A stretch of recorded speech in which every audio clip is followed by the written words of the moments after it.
भारत के स्वतंत्रता इतिहास के पन्नों में कुछ ऐसे क्षण दर्ज हैं जिन्होंने न केवल नक्शे बदले बल्कि आने वाली पीढ़ियों की पहचान और भविष्य को भी तय किया। असम की धरती से प्रधानमंत्री का ताज़ा संबोधन इसी इतिहास की एक भूली बिसरी लेकिन अत्यंत निर्णायक कहानी को फिर से सबके सामने ले आया।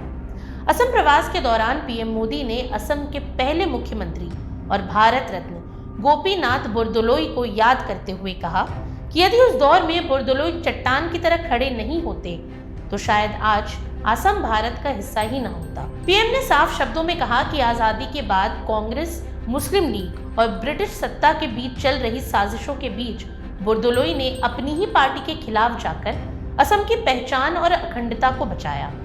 वहीं पीएम मोदी के इस बयान ने एक बार फिर 1946 के उस ऐतिहासिक दौर की ओर ध्यान खींचा जब भारत की आज़ादी तो तय मानी जा रही थी, लेकिन ये बिल्कुल साफ नहीं था कि देश एक रहेगा या कई हिस्सों में बटेगा। दूसरे विश्व युद्ध के बाद ब्रिटिश सरकार पर भारत छोड़ने का दबाव बढ़ चुका था। इसी पृष्ठभूमि में 24 मार्च 1946 को ब्रिटेन ने अपने 3 वरिष्ठ मंत्रियों को भारत भेजा, जिसे इतिहास में कैबिनेट मिशन के नाम से जाना जाता है। इस मिशन का उद्देश्य था भारत को आज़ादी देने की प्रक्रिया तय करना और साथ ही ऐसा राजनीतिक ढांचा बनाना जिससे देश का विभाजन रोका जा सके। कैबिनेट मिशन प्लान के तहत भारत के लिए 3 स्तरीय शासन व्यवस्था का प्रस्ताव रखा गया। सबसे ऊपर एक केंद्रीय सरकार, सबसे नीचे प्रांत या राज्य और इसके बीच राज्यों के समूह यानी ग्रुप्स। यहीं से असम के लिए संकट की शुरुआत हुई। अंग्रेजों ने पूरे देश को 3 समूहों में बांटने का सुझाव दिया। ग्रुप ए में मुख्यतः मध्य और दक्षिण भारत के राज्य थे। ग्रुप बी में उत्तर पश्चिम के मुस्लिम बहुल इलाके जैसे पंजाब, सिंध और बलूचिस्तान शामिल किए गए, जबकि ग्रुप सी में पूर्वी भारत के राज्य यानी बंगाल और असम को रखा गया। हालांकि देखने में एक प्रशासनिक व्यवस्था लगती थी, लेकिन इसके भीतर भविष्य का एक खतरनाक बीज छिपा था। दरअसल उस समय बंगाल में मुस्लिम आबादी का वर्चस्व था और मुस्लिम लीग का वहां गहरा प्रभाव भी हुआ करता था।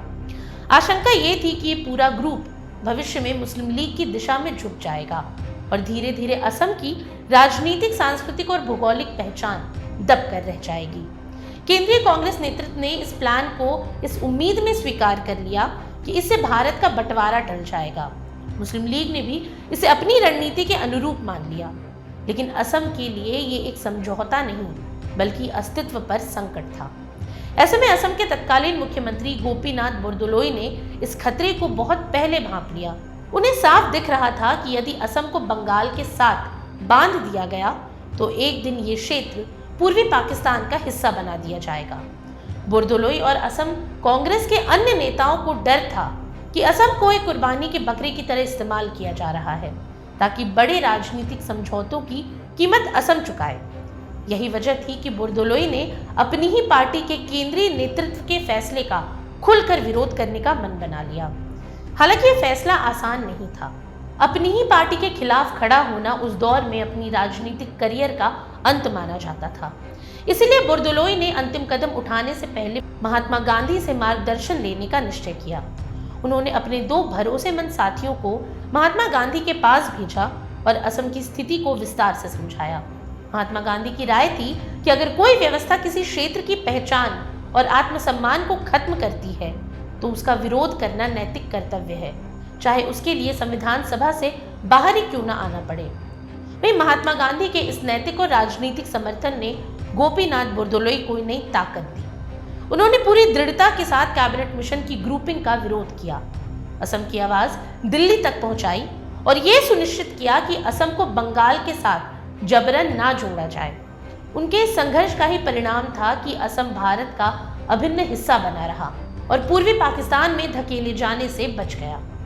ऐसे में प्रधानमंत्री नरेंद्र मोदी ने अपने भाषण में जिस प्लान का जिक्र किया वो केवल एक प्रशासनिक प्रस्ताव नहीं था, बल्कि भारत के पूर्वोत्तर की नियति बदल देने वाला मोड़ था। गोपीनाथ बोरदोलोई का साहस, दूरदृष्टि और अपनी ही पार्टी के खिलाफ खड़े होने का संकल्प आज भी असम ही नहीं पूरे देश के लिए प्रेरणा है।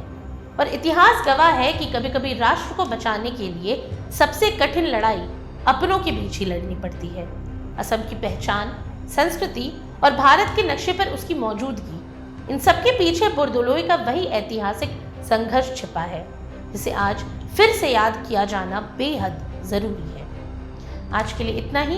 ये सामग्री आपके लिए जुटाई थी उर्वशी शेखर ने और वीडियो संयोजन किया था राहुल कुमार ने।